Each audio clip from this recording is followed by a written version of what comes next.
advancing gender integration in climate policies and actions side event in Berlin. Today, we gather at a critical juncture, the 10th anniversary of the Paris Agreement and the 30th anniversary of Beijing Declaration. And this reminds us that climate change and gender equality are deeply interconnected.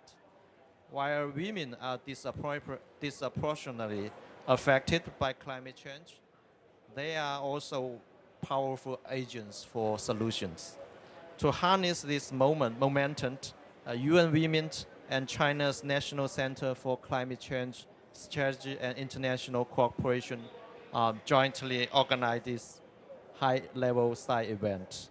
We aim to gather insights on integrating gender perspectives into climate policies, sharing both global experience and China's practice to advance more inclusive and effective climate actions. My name is Chen Zhihua. I'm the Deputy Director General for NCSC.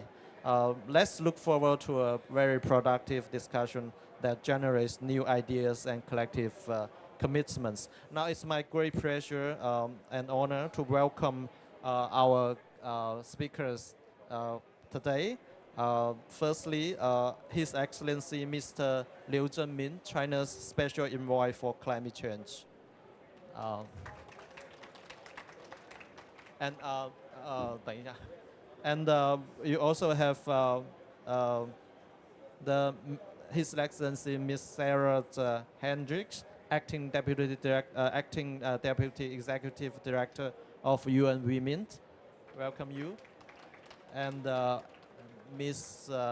Alice Morin, the head of the Extraordinary Advisory Unit for COP30. Welcome you. Now, I'm very honored that to welcome Ms. Sarah Hendricks to make an opening keynote speech for us. So because you are the lady, you are the first. Thank you very much. Thank you very much, Director Chen. And indeed, it is a pleasure to be here today and to join all of you for this very timely discussion on advancing gender integration in climate policies and actions.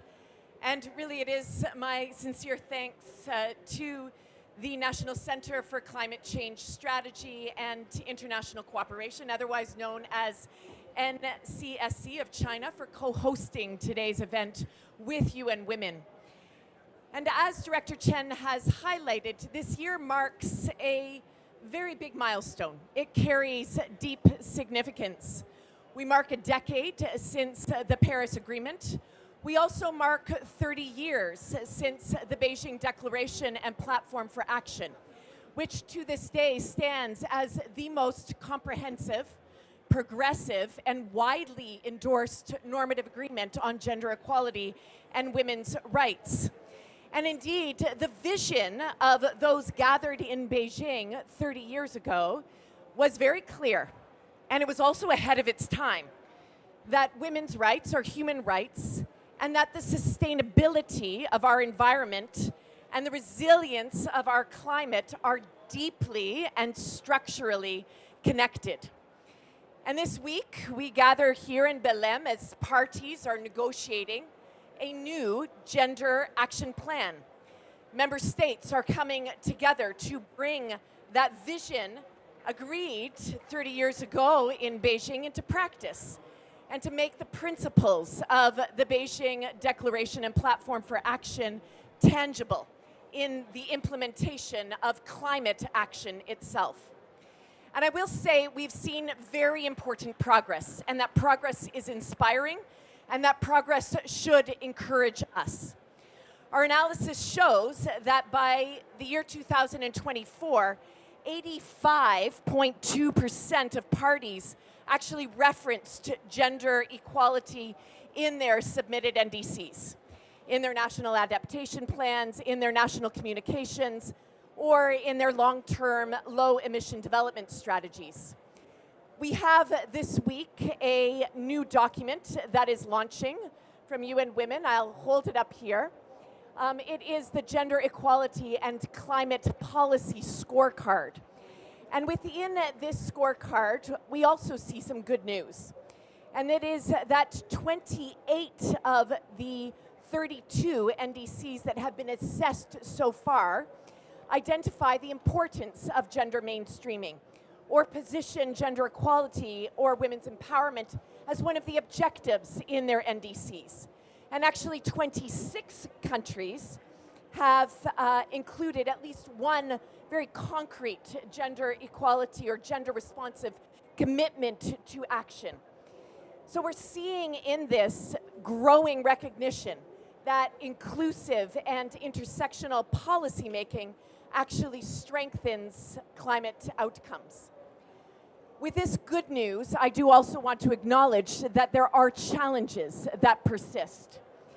What we see in terms of data through a partnership with UN DESA is that in a worst case climate scenario, our gender snapshot report for this year forecasts that an additional 158 million more, and the word more is the operative word here, 158 million more women and girls will be living in the most extreme forms of poverty by the year 2050 due to the worst case climate scenario. We also see that only 39% of countries actually have a national coordination mechanism that brings together gender equality into climate policy making right across sectors.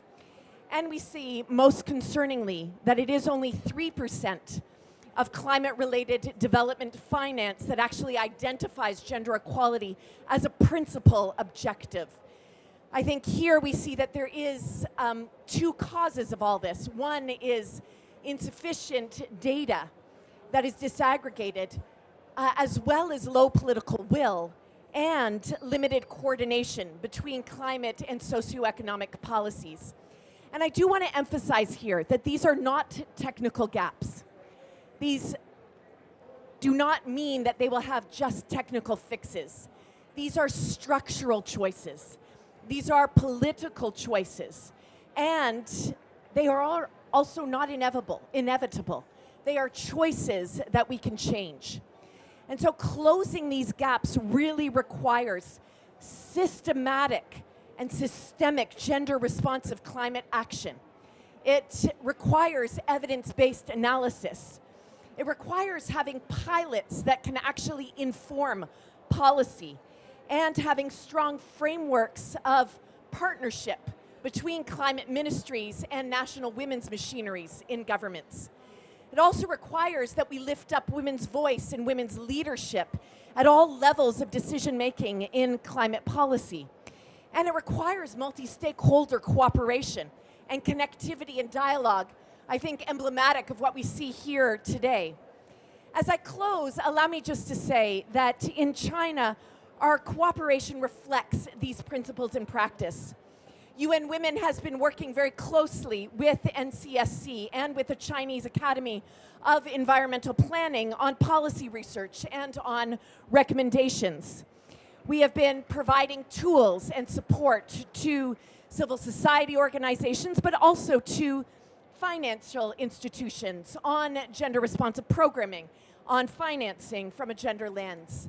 And we have been establishing pilots in rural communities to explore gender responsive climate solutions. And allow me to give you just one example of that. In the area of Qinghai, for example, we have piloted 4 solar-powered pilots in women-led cooperatives. And these are with herder communities that have generated some really inspiring returns on that investment. Some economic gains of 100,000 Chinese yen, reducing 8,700 hours of unpaid labor, that unpaid care work that women shoulder in the household, and actually cutting 3 tons of CO2 emissions annually. These are the type of very concrete results that offer an evidence-based pathway to scale up gender-responsive climate action, both within China, but also through South-South cooperation. I think today's event marks an important milestone in UN Women's cooperation with NCSC, and I think a reflection of our shared commitment to advance gender-responsive climate action in China and beyond.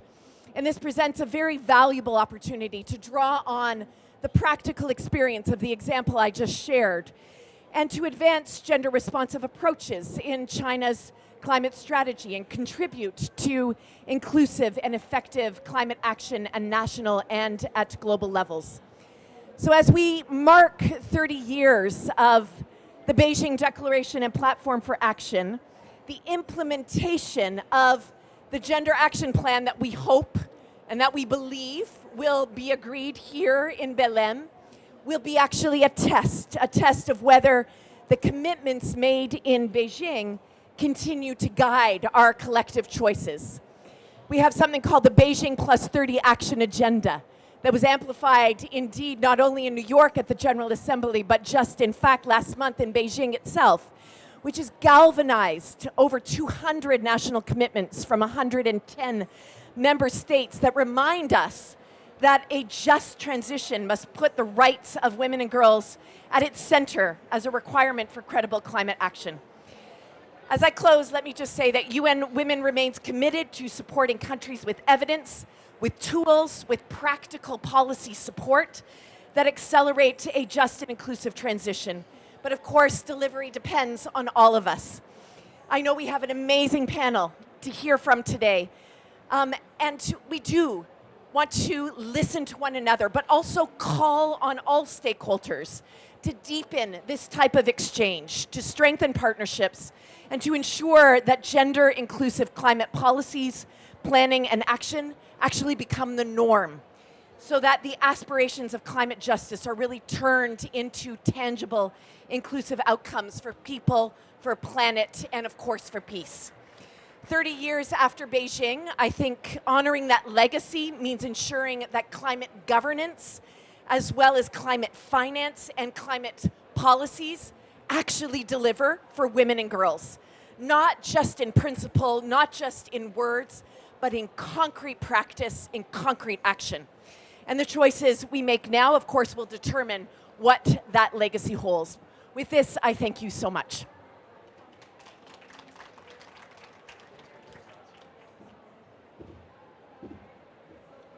I would like to thank Mr. Hendricks' very encouraging and inspiring speech.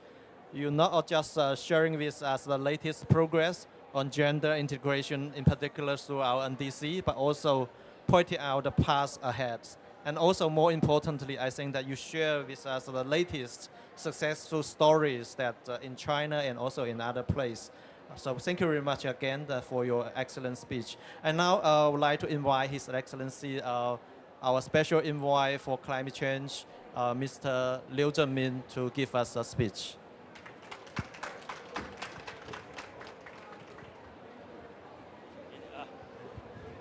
Okay, thank you, Mr. Chen. I think, I'd like to thank NCSA for the kind invitation, to thank your women to come in this event jointly with NCSA at the SDG Pavilion of the UN. And you know, for me, it's very delighted to be back to the SDG Pavilion again. The SDG Pavilion of UN is started since COP24 in Katowice. During my service as the Under-Secretary General for Economic Social Affairs, this pavilion is my initiative. I'm too proud to say it's my initiative. Intention to have a UN SDG Pavilion, to have all the colleagues all friends, colleagues, to have a place to bring all these the intersectoral issues with climate change back to the UN, to have a very thorough discussion to build up the synergies between the different issues. I'm honored to be, although I left the UN, I returned to my government 3 years ago.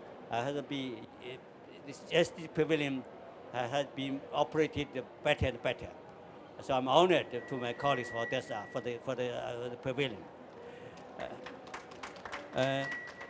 Dear colleagues, it is my great pleasure to join you at this side event on advancing gender equality and climate policy and action.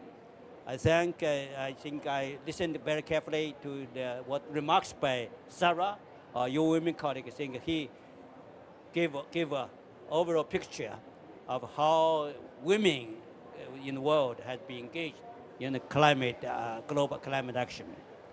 So I think I'm also following the issue. In my view, the critical intersection between gender equality and climate action that has been an issue of paramount importance on the global agenda. In 1995, China hosted the fourth World Conference on Women in Beijing, where the declaration and the platform for action was adopted and became a milestone in the global pursuit of gender equality. You know that this conference, the fourth Women Conference, is historical because it was the first. It falls in the UN calendar, but the first UN Women's Conference coming after end of the Cold War. I think it assembled all the countries at one conference for one issue, women. That's becoming an issue very historical. Dear colleagues, for celebration this conference, at the Global Women's Summit convened last month, also convened jointly by the Chinese government with the UN Women, President Xi Jinping of China called for carrying forward the Beijing spirit and working together to build a future for equality and shared prosperity. On the occasion of the 30th anniversary of the Beijing Declaration, in my capacity of China's Special Envoy for Climate Change, please allow me to extend my warm congratulations on the successful convening of this side event on women's empowerment and combating climate change.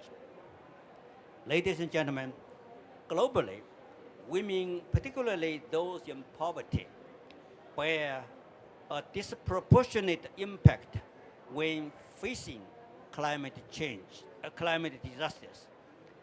This makes it more challenging to achieve SDG 5 of the 2030 Agenda, which concerns gender equality and empowering all women and girls. Climate challenges might undermine women's livelihoods, lead to higher casualty rates during disasters, and intensify their burden of unpaid care and domestic work as resources grow scarcer. The UN estimates demonstrate that 80% of the people displaced by climate change are women. At the same time, climate change further restricts access to healthcare services and amplifies the spread of certain diseases, posing severe threats to maternal and child health, especially for women and girls. Dear colleagues, we also must recognize that women are by no means merely positive victims. They are critical agents for preventing climate change and key forces in building climate resilience. They possess unique knowledge and expertise in natural resource management and community-based disaster prevention and repair. Therefore, gender equality and women's empowerment could enhance the inclusiveness and the effectiveness of climate action. Dear friends, it is encouraging to note that integrating gender perspectives into climate action has become a global consensus. Over the past decade, the parties have continually promoted the equal participation of women and men in climate processes under the UNFCCC framework by working through the Lima Work Program and Gender Action Plan. In December 2023 in Dubai, more than 80 countries, including China, actively supported the gender-responsive just transitions and climate action partnership put forward by the COP28 presidency.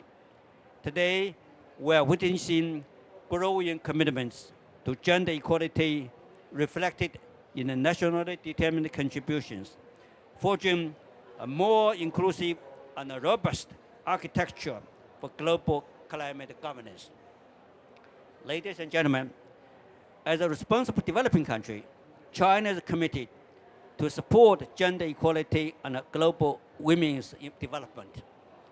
According to UNDP data, China's Gender Development Index, the GDPI, increased from 0.912 in 1995 to 0.957 in 2020, reflecting continuous improvements in gender equality.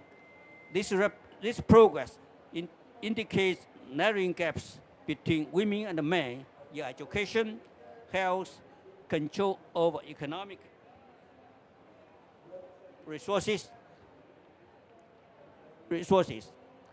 The outline for women's development in China 2021 to 2030 for this current decade identifies women and the environment as a priority area, focusing on enhancing women's ecological awareness and promoting their role as practitioners of green development.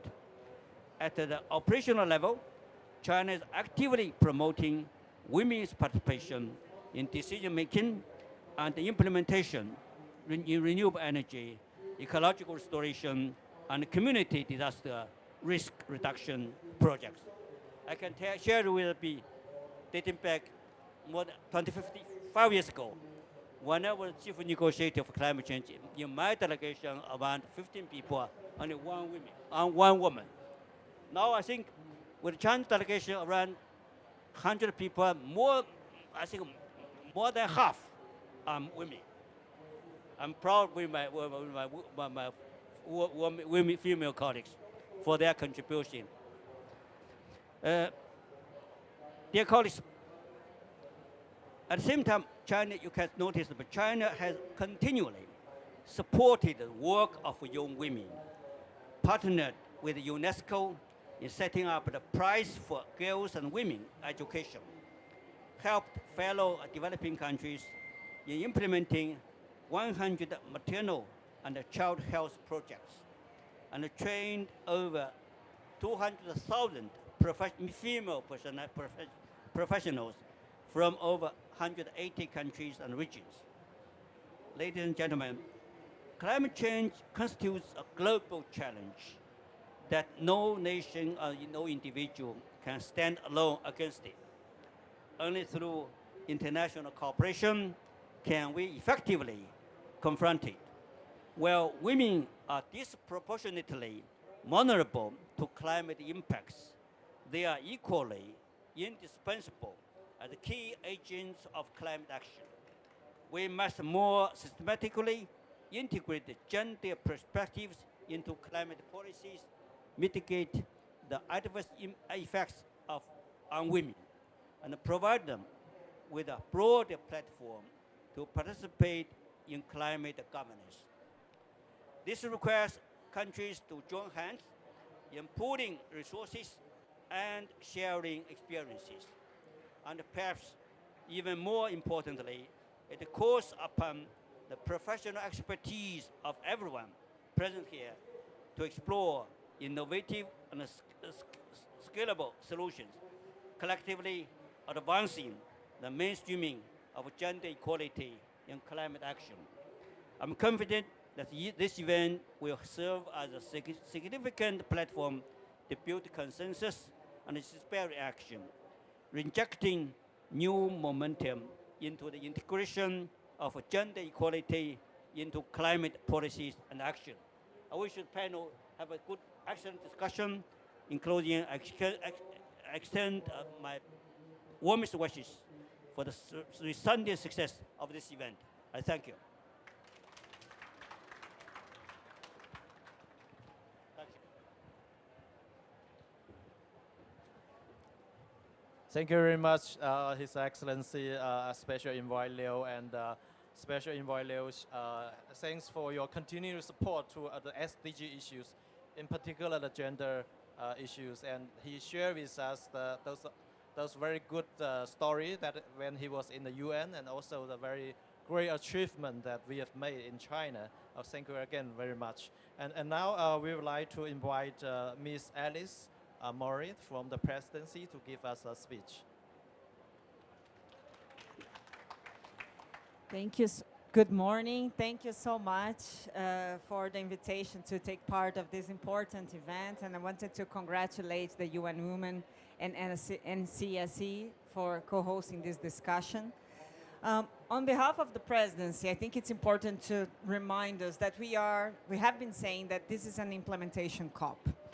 And this is also an adaptation COP, which means that we need to accelerate both the climate action on the ground, but also start bringing much more just the center of gravity of the climate conversations. How can we build resilience, and how can we adapt our economies to the climate impacts that are already happening everywhere in the world? This has significant implications for women and for how we integrate gender considerations in climate policies. Because we all know the statistics here about how much women are at the front lines and the most vulnerable communities, women and children, right? So this is, if we succeed to have a shift collectively towards more investments on adaptation, more solutions on adaptation, more policies that incorporate and mainstream adaptation, we are likely to get closer to what we want to achieve in terms of mainstreaming gender into climate policies. But the question is, how do we do that? I think I have been following in a different role the GAP conversations for the last several years.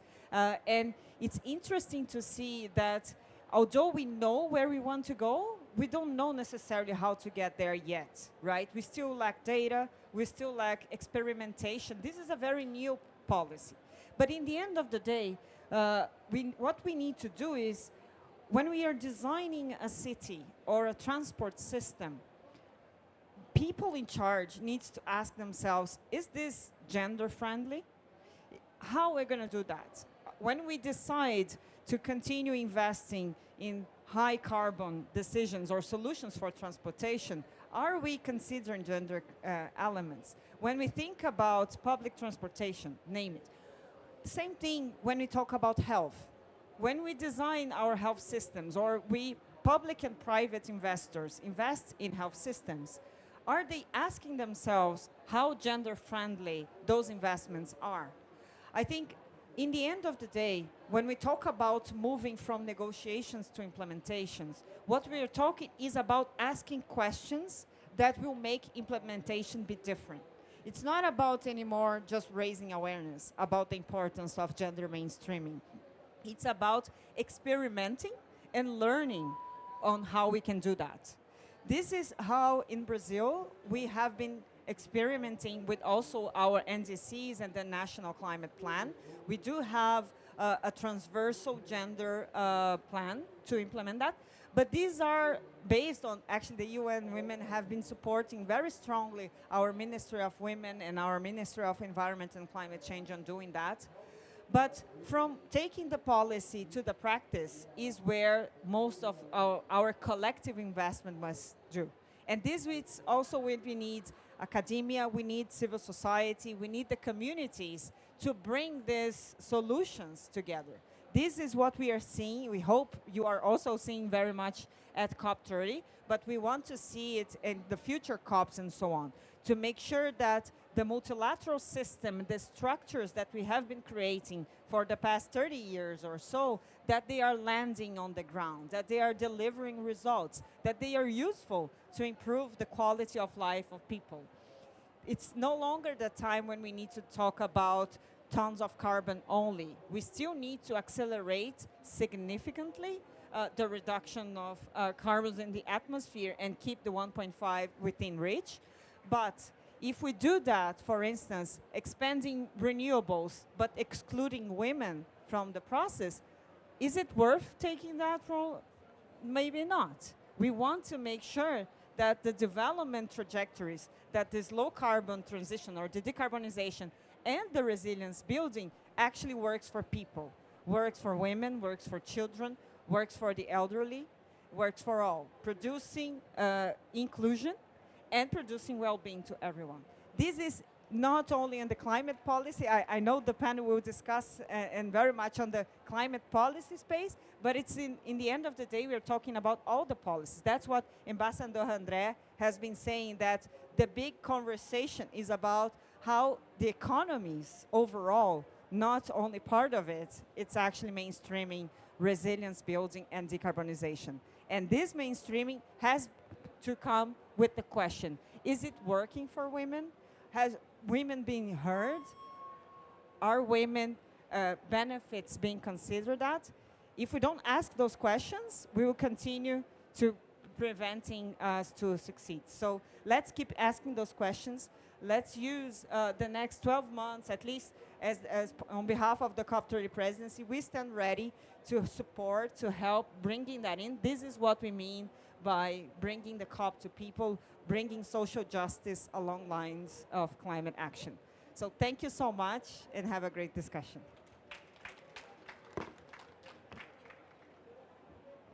Thank you very much, Alice, and I would also like to thank the very encouraging message from the presidencies.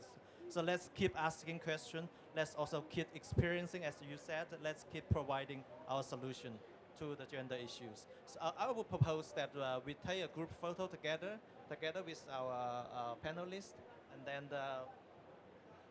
now, yeah, please come to the podium.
Once again, I would like to thank our speakers for their very encouraging speeches.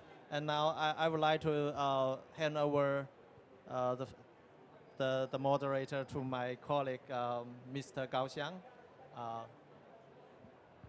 Yeah, thank you, Director General Chen Zhihua, for the NCC. As you recall, just mentioned by Sarah, and NCC, which is the National Think Tank on climate change for China, has signed an MOU with the UN Women to encourage the Chinese research on the climate change and women. So we would like first to launch this session, and we will have a video record, which is by Miss Christine Arab. Yes. So we will have the remarks from Mr. Liu Zhenmin, China's Special Envoy for climate change, distinguished guests, partners, colleagues, a very good morning to you all. On behalf of UN Women China, I'm pleased to welcome you to today's side event and would also like to take the opportunity to thank the National Center for Climate Change Strategy and International Cooperation, NCSC, for co-organizing today's event and joining us in launching our very exciting partnership. In China, women are playing a vital role in advancing green and low carbon development in all aspects of life, from policy and research to local community efforts to innovations in products and solutions.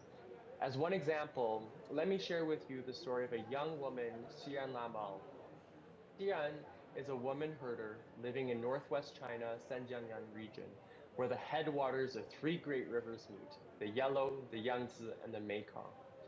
With the support of UN Women in recent years, Xi'an is using renewable energy technologies such as solar power to transition the production of local milk products away from manual labor to solar energy powered. Xi'an and her peers are also leading waste management and local ecosystem protection efforts to strengthen local community climate resilience in light of climate change. Women like Xian and countless others in China and beyond are at the forefront of climate adaptation and mitigation efforts. Their contributions, challenges, and knowledge must be fully recognized and valued in shaping effective, equitable, and sustainable climate and environmental policies. This also brings me to the partnership that we launched today with NCSC. This partnership is grounded in a simple but powerful conviction. When women's voices are heard, their needs met, their leadership recognized, climate action becomes more just, more resilient, more effective. As part of the strategic partnership to bring about systemic gender responsive climate action, UN Women and NCSC will work together to advance gender mainstreaming in China's climate agenda and beyond through targeted policy research and analysis, stakeholder capacity development, and knowledge sharing at both the international and national level. Distinguished guests and colleagues, 2025 marks the 30th anniversary of the Beijing Declaration and Platform for Action. As this year comes to an end, let us carry forward the spirit, momentum, and conviction to deliver on the promises made nearly 30 years ago, as well as the renewed commitments from the Beijing Plus 30 Action Agenda. This especially includes accelerating gender responsive climate action so that all women and girls can have the opportunity to lead, participate, contribute, and fully benefit from our climate action. Once again, thank you to NCSC for this partnership, and I wish the successful event of this side event. Thank you for the remarks. So I know time is very short. I would like to invite all of us to quickly witness the launch of the cooperation between the UN Women and the NCC. I would like to invite the representatives from the NCC, Director General Chen Zhihua, and also the representatives from the UN Women, Ms. Zhang Xiaohan, to come to the podium to launch the program.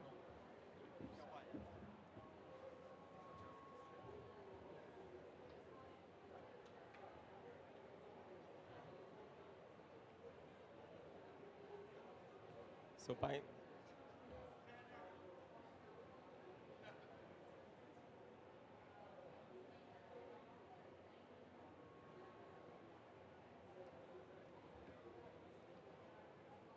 So thank you, Director General Chen Zhihua and Ms. Zhang Xiaohan. Let's come to our exciting panel discussion and also relaxing a little bit. You know, I know it's very, very hot here. So extremely hot. So maybe, are we going to move a little bit around here or just a bit here? Okay, that's good. As well, maybe you know, I work very late this morning. I support the co-presidency preparing the GGA, should I say that? A text of one of the decisions, and until 7:30 I left this place and went back to have a quick shower and came back again because it's very important side event and very my pleasure to see all of my friends, especially I previously also negotiated on behalf of China for the gender and climate issues. So all of these my friends, and we have new friends here, so I just want to be a little bit relaxing here. And of course, let me first introduce our panelists. So the first I would like to introduce is Deepa Ole, who is the Undersecretary and the National Gender and Climate Change Focal Point for the UNFCCC, the Ministry of Forest and Environment from Nepal. Welcome, Deepa. And second, I would like to introduce Jacqueline Mokoka, the Gender Balance and Equity and Equality Director, the Ministry of Gender, Culture and Children's Services from Kenya. Welcome, Jacqueline. And the third I would like to introduce is Naja Emmanuel, the Program Director of the Climate Diplomacy Action Program from the GIZ. Welcome. And last but not least, I would like to welcome Pedro Cosens, the advisor and the gender negotiator, who is right now the coordinator for G77 in the very important gender and climate change negotiation from the Ministry of Environment and Natural Resources from Dominican Republic. Welcome, Pedro. So I think we have a very good representatives from different continents. We have Asia, Africa, Europe, and also America. I think it's a very good representative from all the world. So for our panelists, what we are going to discuss, I think we'll have several guiding questions. And I think you are expert, you can pick any one of them. But I have one, especially for Deepa, because we do have one for the gender national focal points issues. So I would like to read out those guiding questions prepared by us previously. And of course, after the panel discussion, if we still have time, we will also welcome the questions from the floor.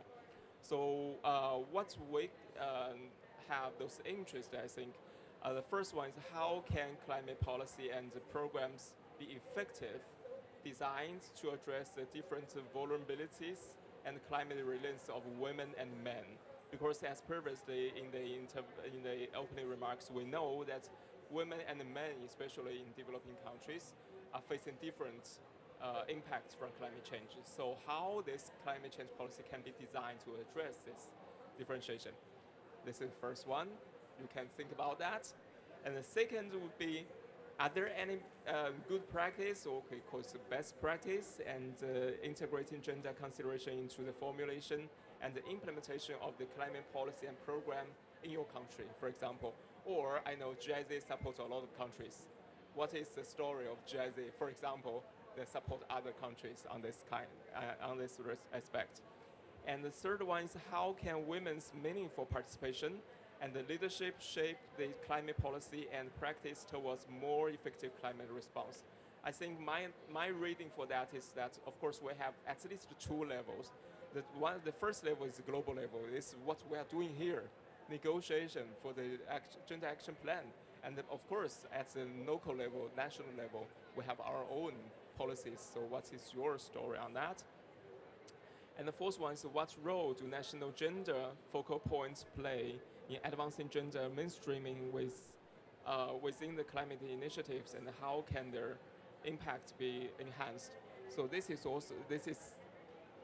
tailored for Deepa, especially. We as China previously, to be honest, we don't have the gender climate focal points, and we have do the research. After our research, supported by your woman, we make the suggestion to our government. We also wish to establish that focal point. So we also wish to learn from your experiences on that. So I think I don't want to spend much more time on the questions. I would like now to give the floor to our panelists to share their views and also their stories on this kind of things. So who will go first? Maybe. Yeah, Jacqueline, please. Thank you, Gao, and excuse my jumping on the mic because in a few minutes we are going to be having a ministerial consultation as the African group of negotiators from 12:30. So when you see me walking out, please, it's not disrespect, it's just a matter of urgency and a call of duty. So thank you so much for those questions. First and foremost, to just reiterate what has been said by the previous speakers, the guest speakers in their remarks. that gender equality is very critical to climate action, and therefore, even for us, right from the national level to global level, it's very, very important. In terms of policy, I think if I may give an example of the Kenyan context, I think we have a very rich policy framework, both in terms of climate change, but also on gender. And of course, the most important thing is how these policy frameworks speak to each other. So also maybe, I'll just be mixing because I want to say everything in a very few minutes. For instance, even in terms of focal point position, and I think for us, we look at it as a best practice. We share the National Gender and Climate focal point position between the ministries of gender, where I serve, and my colleague focal point is from the Ministry of Environment. So I think with that co-shared position, there's very seamless flow of information across the two key institutions that are managing the policy framework on either side, on gender and on climate change. And for me now, from the gender ministry, my role is to ensure that as climate policies are developed, there's effective integration of gender. And a key example is like when you look at our current NDC, it integrates gender, and it's because we were very, very deliberate and involved in its development, but also the key instrument that implements our climate action, which is the National Climate Change Action Plan, also integrates gender to a level, but we have beefed it up with developing a National Gender and Climate Change Action Plan, which is aligned to the National Climate Change Action Plan for us to effectively implement, but most importantly, track data and track and report on the indicators as required. So I think the two institutions, but the policy frameworks from climate change and gender are very important. And I think in terms of implementation, data is important. The UN Women guest mentioned about that. So the issues of data for us are really key. And again, from our national example, we undertook a national gender and climate vulnerabilities hotspot mapping as a country. And just looking at nationally, what are the climate vulnerabilities that exist, much as our assessment was limited to 3 key sectors of agriculture, water, and energy. I think those are also our key sectors that are climate vulnerable. So such information is very informative, that our emerging policies or review of the existing ones are based on the data that we came up with through that assessment. So just maybe I can stop there. I can come back again if time allows. Thank you. Thank you, Jacqueline. I think you mentioned a very important issue is about the data, because especially as a scientist, when we propose anything, we're based on the data and the analysis. I think it's very important. And also mentioned the cooperation of different institutes. So next, I would like to ask Deepa to give us their story on the national focal point, how they are working. Okay. Is it working? Okay, thank you. Thank you. Before going to the role of National Gender Focal Point, I would like to highlight the thing that how it can be mainstreaming in climate action, because it's very important to understand the structural and the agential factor. Even though we want to integrate gender in climate action, if there won't be a political and institutional will to incorporate, then our every intervention will go in vain. So my first and foremost realization while working as a gender focal point is to get the institutional and political will to integrate gender in climate actions. And it has to backed up by our gender disaggregated data. for Nepal, we adopted ZC approach, meaning gender equality, disability, and social inclusion. So we always, our NDC demand for disaggregated data in terms of gender, sex, disability, and social inclusivity. So if we have that sort of information with that political will, then after we are aware, we will be we will be able to implement a policy what we usually used to formulate. And for Nepal, we do have a very good institutional arrangement of gender focal points for UNFCCC first, and the network of gender focal points within a sectoral ministries which work combinedly. So for us, even while preparing the NDC for Nepal and while preparing NAP, National Adaptation Power Plan for Nepal, even the climate policies, the group of gender focal points we're working in collaboration so that we can give tangible outcomes to that policy document. So for us, the role of gender focal point is very important, very crucial. And talking particularly about my role, so is these days even I am responsible for to work in a climate finance through development cooperation sections, and my observation is that the role of gender focal points, in spite of working on all the policies document, has to be directed to intervene on the climate finance, because until and unless the climate finance activities or projects integrate gender interventions on that, even though we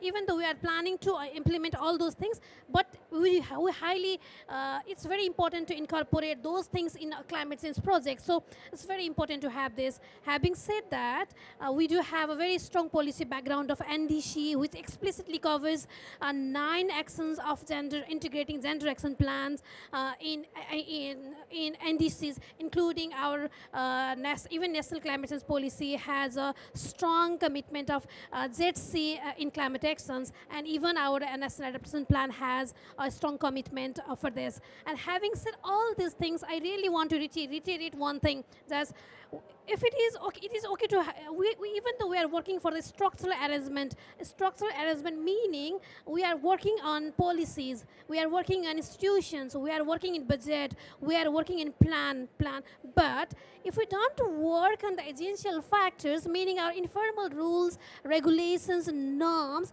which has hindered the structural arrangement that has been made for gender integration. So to work in informal rules also is very important for us, even to implement the role of gender focal points within our nation, not only within a nation, also in UNFCCC process. So we need to work for all the safe and dignified workspace, all the aspects, which is very most important to mainstreaming our role as a gender focal points in the whole process from global to local, even in a national perspective. Thank you.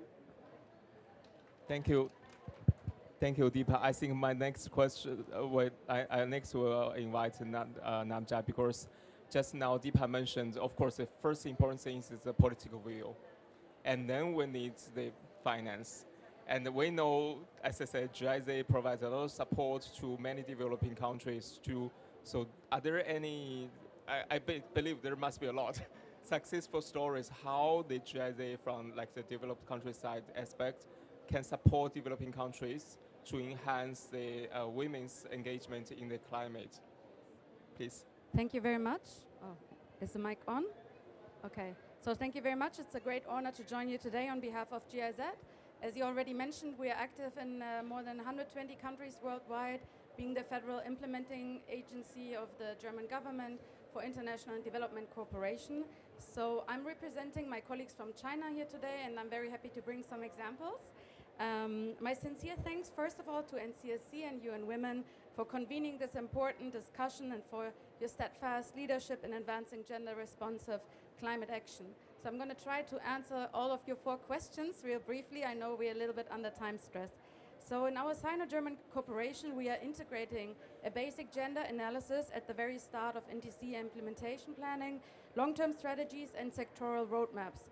This includes, as Alice already mentioned, asking concrete questions, such as who is most exposed to climate risk, who carries the majority of unpaid care work, who is likely to lose jobs in the transition, and who can actually access reskilling and finance. We encourage the consistent use of sex disaggregated participation data to literally see who's in the room and who's not. We also recommend embedding short sections on differentiated climate impacts in every background chapter rather than treating gender as a separate annex. Our recent gender analysis in China showed that climate governance remains highly technocratic and largely gender blind, confirming how important it is to bring these questions in early, not late. So in conclusion, I would say that effective gender responsive climate policy starts with early evidence-based design that makes gendered vulnerabilities visible and turns them into concrete policy choices, not afterthoughts. Coming to your second question. So one effective approach to look at the implementation of climate policies and programs and taking best practices or integrating them already on gender is to make gender really part of the formal decision. For example, by integrating gender and social equity criteria into project selection for climate funds, screening tools, and results frameworks. Once gender influences funding and approval, technical teams take it seriously as a design requirement, not just as a box-ticking exercise. We bring gender considerations into traditionally hard technical topics, such as energy transition, carbon markets, adaptation, and NBS, by adding concise sections on gender and social impacts to studies and dialogues that we're doing. We often frame this work under concepts such as just transition, social equity, or local resilience, which align with existing policy language and make gender lens operational. Visibility definitely matters. In co-organized events in China, for example, we proactively place qualified women experts and officials on the main stage. I mean, this is a minor thing, but we do see it every day that there are just like male panels and women are not included, and especially sometimes even in routine meetings. So to summarize, the most impactful best practices embed gender into core climate governance systems, so gender responsiveness becomes a standard of quality, not a parallel process. We consistently see also that women negotiators and senior officials introduce stronger emphasis on adaptation, community resilience, social protection, public services, and the needs of smallholders and informal workers. These are not soft additions. These are essential for whether climate measures work in practice and gain public acceptance.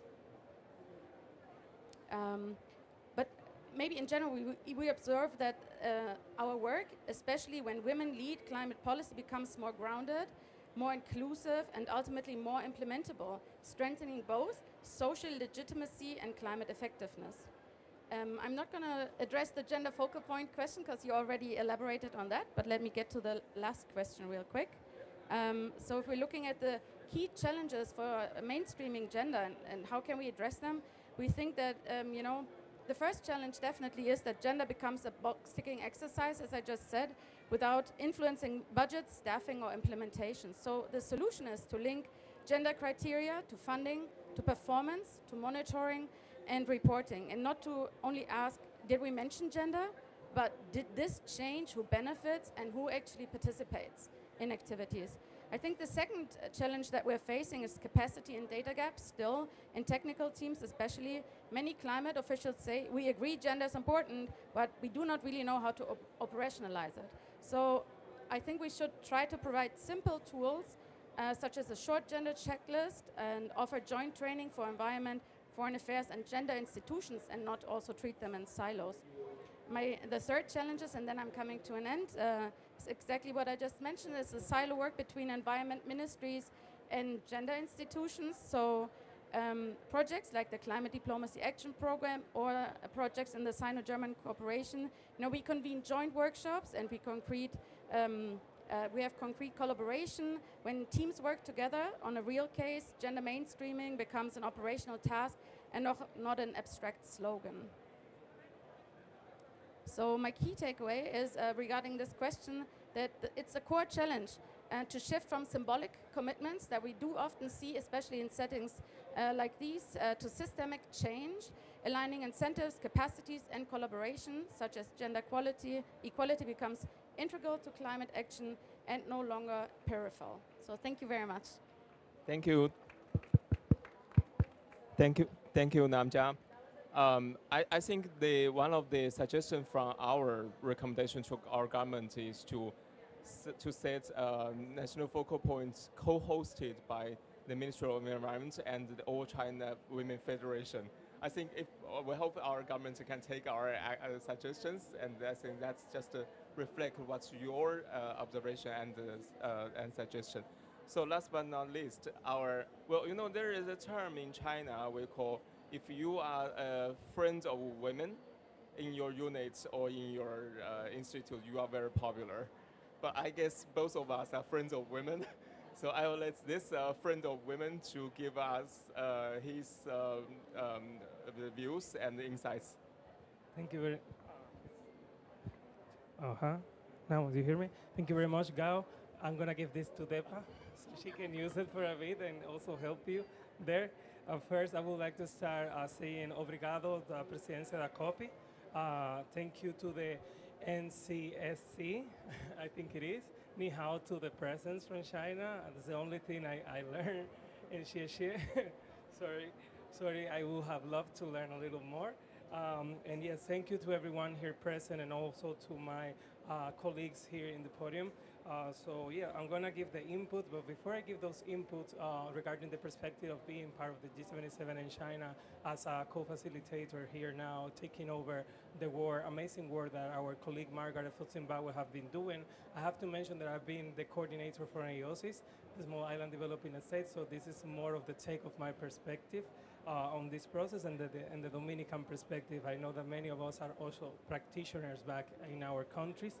So on the first question of designing climate policies that reflect effectively the differentiated impacts of climate change and how to reduce those differentiated vulnerabilities, I do consider really important all the things mentioned by my colleagues, but I will add a little bit more there that not only having the disaggregated data will help us to build on those reflections that will increase the ambition of our policies, but we also need to integrate the gender analysis in the process and also identify which of the level of the gender analysis we're going to take away on the process of building those policies.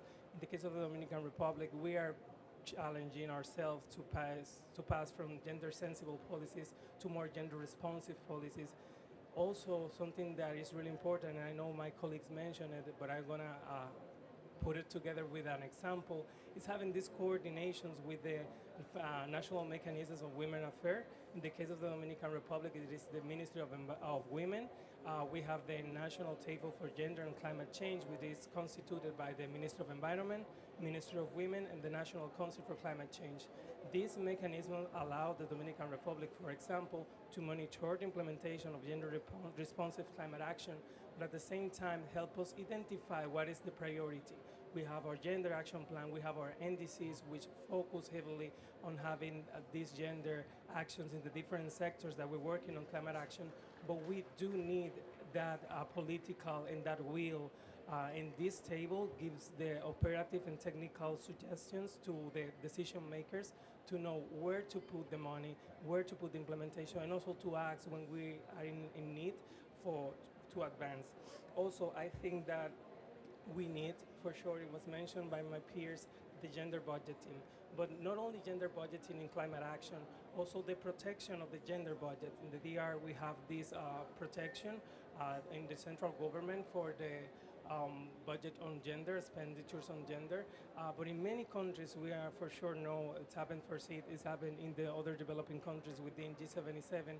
They don't have that protection of the budget. And sometimes when there is even a disaster, one of the first elements that we will take budget away from is the gender budget. And you see it here in the convention process. I would like to reflect on that. The Secretariat, the team of gender of the Secretariat is basing their work not on a specific budget allocation, but rather what is remaining from other areas and what are the donations of some of the contributors. So even here in this process where we have an open agenda item on gender and climate change, our Secretariat doesn't have a specific allocation that will increase the ambition, the capacity building for the gender focal points and also the implication at the local level. So it's really important to have it in the international frame, but also in our local frames to have that recognition of the importance of having allocation of funds to work on this. Also, other of the best practices that I would like to highlight, and I think many of the developing countries, and as mentioned with the scorecards, we are working towards, is this inclusion mentioned by DEPA on how we integrate more effectively women, youth, people with disability, our elderlies, and other groups that we have as high vulnerable groups, but with the perspective mentioned by the envoy of climate change for China. We are agents of change. All those that live the climate crisis have the perspective of how is to live on that reality, and they can make the best solutions. And if they're not living, for example, we cannot talk about living when we talk about the energy sector because this is more technical, but also having that perspective, I think, help us advance a lot. In the case of the Dominican Republic, we have one of the most young delegations, and also with with a higher quantity of women in there. But this is a legacy of the policies we have with our women's ministries, and also this will to continue to see women in the decision making. Here today we have one of our person in charge of an adaptation department in the National Council of Climate Change, which is a woman. Our climate change directors all are women. So this importance, relevance of the representation there allow us to have their perspective in the planning and in the process of decision making. Last but not least, on the role of National Gender Focal Point, I just want to highlight the importance of having not only the National Gender Focal Point appointed, trained, but also have them communicating with the local level. Because sometimes what is the mandate that we have in our different governments is to be here present in this discussion. But sometimes there is a break on what we discuss here and what is happening on the ground. So for me, apart from having allocation, travel funds, and also the capacity building for the national gender focal points, it's really important to create mechanisms to communicate the national gender focal points with the realities that they have on the ground. I don't want to touch on things that have been said. I just want to thanks everyone for the opportunity and for the space for us to give the little bit we can to the rest of the world. Thank you so much, Pedro. I think it's really amazing. Dominican Republic has to so much thing with regard to the gender and the climate change, especially to enhance the women's participation. You have all the climate directors being women. I think it's amazing. Thank you so much for sharing. I apologize due to the time constraints. We will not open the floor for questions from the floor. For our very busy agenda, we have another thing is publication of the joint report from the UN Women and the China Environment Planning Academy. So I would like to invite Ms. Xiaohan Zhang to give a very short publish. Thank you, Dr. Gao. Due to time limitation, because we had to end hard at 12:30, I'm just gonna be very brief. And we have the QR code on the table, and for those of you who are interested in the report, you can scan the QR code to read the full one. So this is the joint research by UN Women China office and the Chinese Academy of Environmental Planning under the Ministry of Ecology and Environment. We did this research on understanding China's climate and environmental policies through gender perspective. So we all know that China has made commendable efforts to adhere to the full range of international norms and policy frameworks on environmental and climate actions, as well as women's rights. But this report looks at the national level to examine how those commitments are reflected in practice. So we're using the index system evaluation methods, using different indicators to assess, to evaluate the integration of gender perspectives into climate and environmental policies. So we're selecting the indicators from the joint knowledge product of UN Women, UNEP, UNSCAP, and IUCN on mainstreaming gender and environment statistics for the SDGs and beyond. So from those indicators, we selected 18 indicators which align with China's context, and we localized them to assess the progress made and remaining gaps for China's environmental and climate policies in integrating gender perspectives. So those indicators cover 3 themes and 9 categories. So I'm going to go very brief on the key findings. We have found China has made some progresses, including raise proportion of women in both national and local level government. And also women's participation in environmental governance has been steadily increasing in those recent years. In the MEAs, we have also seen enhanced women's participation and representation, as also shared by previous speakers. So you will be accessing the detailed data and findings in the report. I won't go into details. And some of the key findings on remaining gaps. There's still many remaining gaps. For the content analysis on China's environmental and climate policies, strategies, laws, we find that there's no explicit mention on gender perspectives. Except for this only one, 2023 to 2030 National Biodiversity Strategy and Action Plan. And also, although progress has been made, women are still underrepresented in decision-making and participation in the environmental sector. For example, in the ministries related to climate and environment, including the national resources, emergency management, forestry and grassland, and energy, the leadership are still predominantly male. And also among the 11,000 environmental protection enterprises surveyed in 2019, only 28% of the workforce are women. So in the rural context, there are still gaps for rural women's rights and participation. We all know that China secures women's land rights.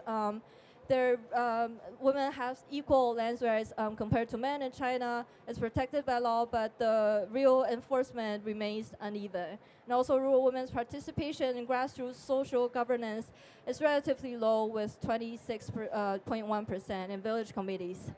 Last but not least, as many of the speakers has mentioned, data availability remain a very great gap. The research finds that gender disaggregated data in environment, climate change, and disaster risk reduction are largely unavailable, limiting understanding of women's rights, vulnerabilities, and roles. Based on the research findings, we have came up with some policy recommendations. I won't go into detail, but please feel free to take pictures of those and find them in the detailed research. So this is the QR code. You can scan or visit the UN Women official website for the full report. Thank you again for listening and for joining our event. And thank you, Dr. Gao. Thank you, Xiaohan. So very short, lastly, I would like to invite Director General Chen to give the closing remarks. No, also, we have come to the end of our session. So thank you very much for all the participants, our panelists for your very insightful views. I think this gender and climate change issues will continue to be one of the hot topic in both the international society and also domestically. We need to jointly to do more to do that. So thank you so much. This comes to the end of the meeting. Thank you.